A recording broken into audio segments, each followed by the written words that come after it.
Namani.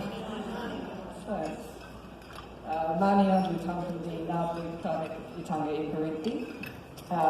In the language of the traditional custodians of the land that we're all gathering here today, I said, how are you all? And some of you have said you're good, which is great to hear. I said Namani, and you said Mani Nai. So, I would like to pay my respects to my elders for their wisdom and for paving the way, as we've heard already so much about so far today. It's such a pleasure to be here. Thank you so much for having me. Before we dive in, I would like to invite you to maybe pause your lunch, because otherwise it could get dangerous. If you're comfortable to do so, could you please close your eyes? And perhaps imagine that these words I'm about to say are not my words, but they're in your own mind. I can't do this. This is terrifying. What am I doing here? I'm going to screw up. I'm not ready. Who on earth thought this was a good idea? Why did I say this? What if I completely stuff it up? Everyone's counting on me, and they have absolutely no idea that I have no idea what I'm doing. Oh God, I think I might throw up. Maybe I'll faint. How embarrassing if I do both. I can't do this. I can't do it. Now keep your eyes closed for just a second longer, and if you could possibly picture where I might be, what I might be doing at this point in time.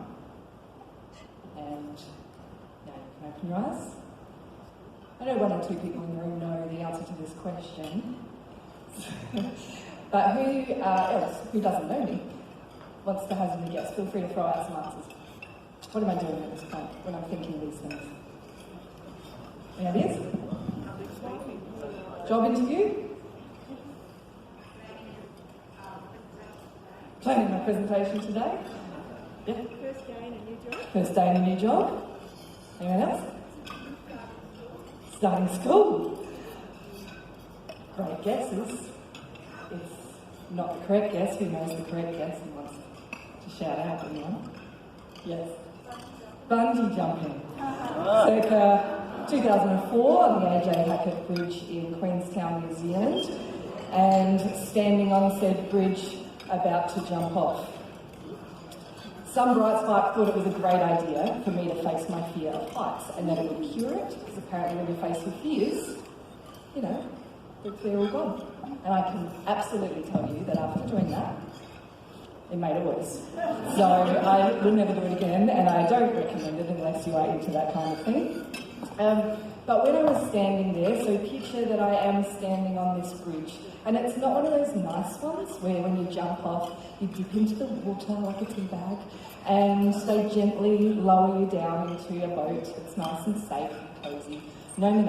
On this day, the water was low, so the rapids and the rocks were high, and they had told me in the training that on the second bounce, if you could just flick a switch on your belt so you flip up the right way, we'll lower you another rope that's not stretchy, and you need to attach that to this rope while you're still bouncing, and then we will raise you up. And when we raise you up to the bridge, don't slip at this point, because now you're attached to a non-stretchy rope, and hopefully all is good and ridiculous. But also, while I'm standing there on this bridge, obviously these thoughts are going through my head. I can't do this. This is ridiculous. Who said this was a good idea? I'm going to throw up and good things. I also had an entire, felt like, city of people on the side of the banks that were cheering me on, that were counting me down. They all believed in me, but I did not. And I had a wonderful man next to me who was guiding me to the safe. Tiny, like literally what I was standing on, smaller than this lectern, from my point. Maybe I'm exaggerating, but tiny. And I'm saying, dude, I can't do this. It's not going to happen unless you push me. He's like, no, I'm not allowed to push you, that's illegal. And I felt, as the countdown was happening, his hand get firmer on my back. So maybe it wasn't much. But I think about that moment, and actually some of you with your guesses are kind of right as well, because I actually think about times in my life and my career where I've been back on that bridge, where I've been terrified, where I've said to myself, or other people, I can't do this. It was like when I started in IT and I did not know even what a hard drive was, and to quickly befriend some engineers. And speaking of international real estate, that was an absolute bridge moment for me, because even, for example, when they shipped me over to Canberra where I knew nobody, and I was all 23 years old, I'd never managed anybody before, and said, you'll find this. Go and manage this team of men, all older than me, warehouse, engineers, sales reps. And I literally had no idea what I was doing. I was saying these words in my head. I was on that bridge again. I was on that bridge again a few years later when I had a health scare while I was actually in Canberra, and decided that IT, although excellent money, was around the Y2K era. Does everyone remember when the world was supposed to end because, strike of midnight? Great money, travelled the world, really didn't get me out of bed in the morning though, and I thought, if the doctor has bad news, because I had found a lump where us women don't like to find lumps, well, actually none of us like to find lumps, right? But coincidentally, for even today's presentation, I found myself in a surgery awaiting biopsies and ultrasounds on International Women's Day. So, also reading in the news that Rose McManus's wife had just passed away from this thing that the doctors were telling me I was too young to get, and yet I was her age, thereabouts. So I was back on the bridge going, I don't want to do this anymore and I can't do this. But also when I thought to myself, I can't continue this career that just earns me the big bucks if I can't take it with me. And so then I had this total career change into youth work, community services, and thought again, I'm back on the bridge, right? I'm going from this lucrative career to full-time study and a couple of part-time jobs, and then into a career that was totally foreign to me again. Then I was back on the bridge when I had my daughter. Holy moly, motherhood, terrifying. Really didn't know what I'm doing and still don't.